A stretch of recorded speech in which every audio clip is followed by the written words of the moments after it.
Nós vamos falar um pouquinho. Bom ter a irmã da Celina aqui hoje. Deus abençoe, irmã, em nome de Jesus. Salmo 24, vamos ler do 1 até o 6. Ao Senhor pertence a terra e tudo que nela contém, o mundo e os que nele habitam. Fundou-a sobre os mares e sobre as correntes a estabeleceu. Quem subirá ao monte do Senhor? Quem há de permanecer no seu santo lugar?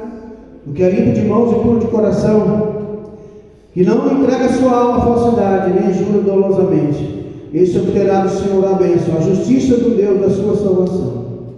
Tal é a geração dos que buscam ao Senhor, dos que buscam a face do Deus de Jacó.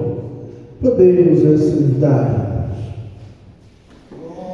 Glória a Deus. Irmão, vamos falar um pouquinho sobre o verso, mais precisamente do verso 3 ao verso 6. Quero conversar com os irmãos nessa noite sobre o caráter do povo de Deus. O que é caráter, irmão? Caráter, eu falei que é formação moral. Caráter é o conjunto de qualidades, quer seja boa ou más, que vai distinguir uma pessoa ou uma nação ou uma cidade. Que vai distinguir uma pessoa da outra é o que? É o seu caráter. O que é o caráter? É a soma de todas as qualidades que você tem, forma o seu caráter. O seu caráter é formado pela soma de todas as qualidades que você tem. Isso é o seu caráter. O caráter é aquilo, a soma é formada pelas suas ações. Logo, a gente pode crer, irmãos, que o povo de Deus tem que ser um povo, vamos assim, que tem as suas características baseadas na palavra de Deus. As suas características, as suas qualidades têm que ser pautadas na palavra do Senhor. Amém? Então o salmista começa aí, primeiramente, ele vai fazer uma pergunta. Mas antes de falar do que ele pergunta no Salmo 24, verso 3, eu quero te mostrar o que ele declara no começo. O salmista declara sobre a grandeza de Deus. Do Senhor a terra, o mundo e tudo que nela tem, pertence ao nosso Deus. Diz o texto aí que ele afundou sobre os mares e afirmou sobre os rios. Nosso Deus é grande e poderoso, ele tem total domínio sobre tudo e sobre todos. Esse é o Deus que a gente serve. Só que aí vem a grande questão. A grande questão que nós precisamos entender é quem vai estar diante desse Deus. Quem vai estar diante desse Deus, irmãos? O que diz o versículo 3? Coloca de novo no livro. Versículo 3. Quem subirá ao monte do Senhor? Quem estará no seu santo lugar? Quem vai estar lá? Quem vai estar lá? Aí a gente acha que nós gostamos de dizer, gostamos de explicar, Efésios 2:8, pela graça sois salvos mediante a fé, somente vós, o dom de Deus. Salvação é fé, é graça, é misericórdia. Mas o versículo 9 e 10 de Efésios fala de um povo de boas obras. Quem é salvo tem boas obras. Quem é salvo tem ação. Quem é salvo, ele tem atitude. E essas atitudes está aqui, é o caráter do povo de Deus. Ele pega aí, Efésios 2:8. Pela graça foi salvo. Você foi salvo pela graça. Você não merecia, mas Jesus morreu no seu lugar, e você creu e recebeu essa salvação. Porque pela graça sois salvos por meio da fé. Isso não vem de vós, é dom de Deus. Seguinte, não vem de obras, para que ninguém se glorie. Salvação pela fé e obras não garantem a fé. Parece que por aí tá bom. Continua. Porque somos feitura sua, de quem? De Deus. criados em Cristo Jesus para boas obras, as quais Deus preparou para que andássemos nela. Você foi salvo pela graça, salvação é graça, salvação é presente, salvação é dádiva, não vem pelas obras, mas quem é salvo tem obras. Quem é salvo tem obras, eu digo assim. Quem é salvo é as obras de Deus que anda com ele. Lembra lá em Marcos 16 e Mateus 28? Principalmente Marcos 16, esses sinais vão acompanhar quem crê. Você crê, por onde você passa, os sinais vão ficando, curas, sinais, maravilhas. Deus vai abençoando as pessoas através do seu caráter, do seu testemunho. Então quem vai estar no santo lugar? Um povo de caráter, um povo de boas obras, porque nós somos salvos pela graça, e nós somos chamados pela graça para viver e mostrar as obras de Deus na nossa vida. Lembra que João 13:34? Novo mandamento vos dou, que vos ameis uns aos outros, assim como eu vos amei. Verso seguinte: nisso conhecerão que sois meus discípulos, quando houver amor uns pelos outros. Característica do povo de Deus é o povo que ama, é o povo que dá a mão, é o povo que é solidário, o povo que faz de tudo para viver as obras do Senhor. E se eu for basear apenas no Salmo 24, lá diz que quem vai estar diante de Deus é um povo de mãos limpas, é um povo de boas obras, é um povo honesto, que não se entrega a sua alma à usura. Quem vai estar diante de Deus? O próprio salmista responde: quem vai estar diante do Senhor? Aquele que é limpo de mãos e puro de coração, que não entrega a sua alma à vaidade. Então é um povo de boas obras, é um povo que trabalha, é um povo que trata o que cumpre o que trata, né? Ele trata e cumpre. É um povo de palavra. O Salmo diz que não entrega a sua alma à vaidade. Os salvos não estão preocupados com a vaidade desse mundo, irmãos. Você não pode estar preocupado com as vaidades desse mundo, não. Você não pode estar preocupado com o que as pessoas vão pensar da sua aparência, se você é gordo ou magro, preto ou branco. Você tem que estar preocupado se você está bem diante de Deus, se você está comendo, bebendo, fazendo a vontade do Pai, se você é fiel, se você é honesto, tem as qualidades que a Deus agrada. Você acha que quando Jesus escolheu os apóstolos, Mojaci, ele escolheu pela aparência? Sabe que Pedro era bonitão? Será que o apóstolo João, Tiago, Mateus e todos aqueles primeiros 12 apóstolos, depois o apóstolo Paulo, será que eram homens bonitos? Porque o próprio Cristo, a Bíblia fala que nele não havia formosura. Olhando para ele, eles balançaram a cabeça. Lá em Isaías diz: meneamos a cabeça, esse aí não pode ser o Messias, esse aí não pode ser o Cristo. Era desprezado, homem de dores, homem que sabe que é sofrer. Então Cristo não era nada daquela foto bonita, não. Era um homem sofrido. Então o que o Senhor procura nas pessoas é qualidades. O que o Senhor procura em você, e nós temos que procurar nas pessoas a qualidade. Sabe por que tem muito casamento dissolvendo hoje em dia? Porque as pessoas casaram com aparência, e a aparência vai embora. A aparência acaba. As qualidades não acabam. As qualidades, se você cultivar elas multiplicam.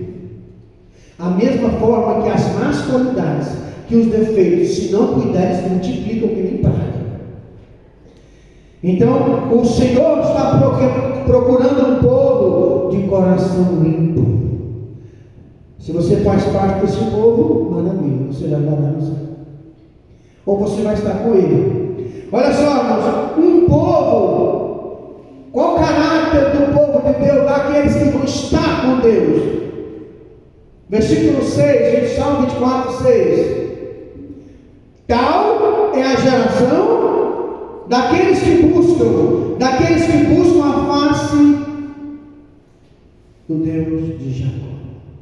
Tal é a face daqueles que buscam a tua face. Qual que é a qualidade do povo de Deus, o caráter do povo de Deus? Caráter são as qualidades. O que é caráter? As qualidades que vai formar a sua personalidade. Então, qual é a qualidade do povo de Deus? Uma delas, ele busca a Deus. Ele se preocupa com a vontade do Senhor.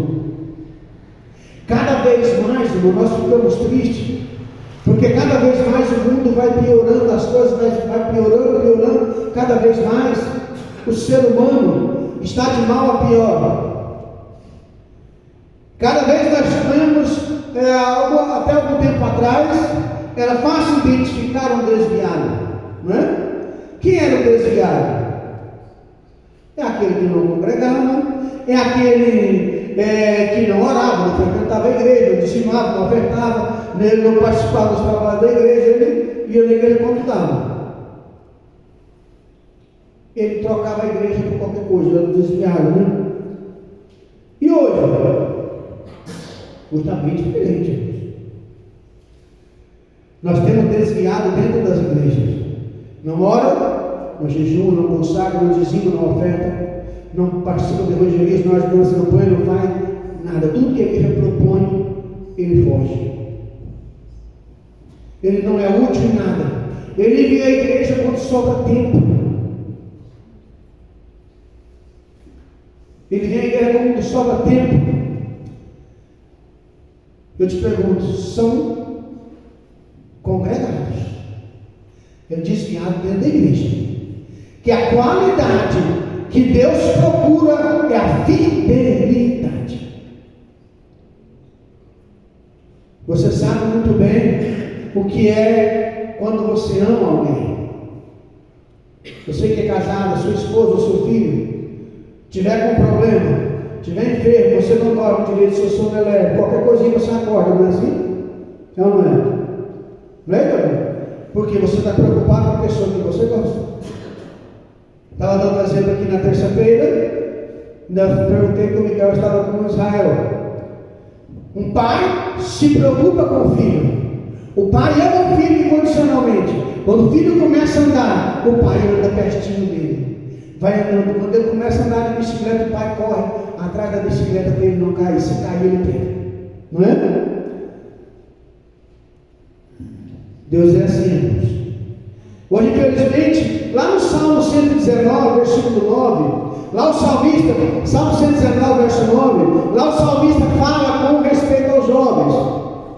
Lá o salmista faz uma pergunta para a juventude de hoje, daquela época. E naquele dia, ele faz uma pergunta referente aos jovens, mas que vale para todo mundo. Como purificará o jovem o seu caminho? Como você faz para purificar o seu caminho? Coloque na King James aí. Como você faz para purificar o seu caminho? Como pode um jovem conservar puro o seu caminho? Vivendo de acordo com a tua palavra. Como você não consegue manter o seu caráter? Eu disse aqui que o mundo está cada vez mais pior, não está? O mundo não está piorando. Quando eu me converti, na década de 80, finalzinho da década de 80, começo da década de 90, quando nós nos entramos para a igreja, quando nós orávamos e buscávamos, o que era considerado pecado na época, hoje já não é mais. O que era errado não é mais. Por quê? Nós fomos acostumando com as coisas. Irmãos, mulher continua sendo feminina e homem masculino. Não dá, o mundo está mudando, mas a palavra de Deus não. A palavra de Deus não mudou. Então, como é que você faz para manter puro o seu caminho? Você tem que pegar a Bíblia e examinar ela todo dia. Você tem que alimentar da palavra do Senhor todo santo dia. Você tem que cumprir Mateus 6 e 7, entrar no seu quarto, fechar a porta, falar com Deus, sem ninguém para te incomodar. Desligar celular, desligar a internet, desligar tudo e falar só com Deus. Se é casado, fala com a esposa, ó, não me incomode nos próximos minutos. Não fala com os filhos, procura sua mãe, esquece-me por uns minutos. Você precisa falar com Deus. Você tem que ter compromisso com Deus, para você poder alimentar o seu caráter. O nosso grande problema hoje, dos lares e das famílias, é que antigamente, há 40, 50 anos atrás, o pai ocupava a função de pai e a mãe ocupava a função de mãe. Hoje a mãe está ocupando a função de pai e o pai está ocupando a função de mãe. E o menino cresce sem saber o que ele é. Está difícil. Você não sabe o que é função de homem e o que é de mulher mais. Mas a palavra de Deus não mudou. Homem ainda é provedor, é o líder, é o chefe, é o responsável. Quando Adão e Eva pecaram, deu ouvido à serpente. Deus determinou, quando foi dar a sentença final: Adão, a terra é maldita por sua causa. Não é por causa da Eva, não é por causa do capeta, não é por causa de Satanás, é por sua causa. Você desobedeceu. O problema estava com Eva, com Adão. Ele resolveu acompanhar a mulher. Marido, não acompanha sua mulher tem que te acompanhar. É você que é o líder. Quem vai estar diante de Deus? Pessoa de caráter que busca a Deus. Simples assim. Você crê no Senhor, crê em Deus, maravilha. Agora, tente buscar as qualidades de Deus para a sua vida. E não é muito difícil. Se todo mundo pegar a Bíblia, orar um pouquinho e ler e tentar colocar em prática, eu duvido se a vida dele não muda para melhor. Amém? Quem vai estar diante de Deus? Pessoas de caráter que buscam a Deus de verdade. Vamos ficar de pé.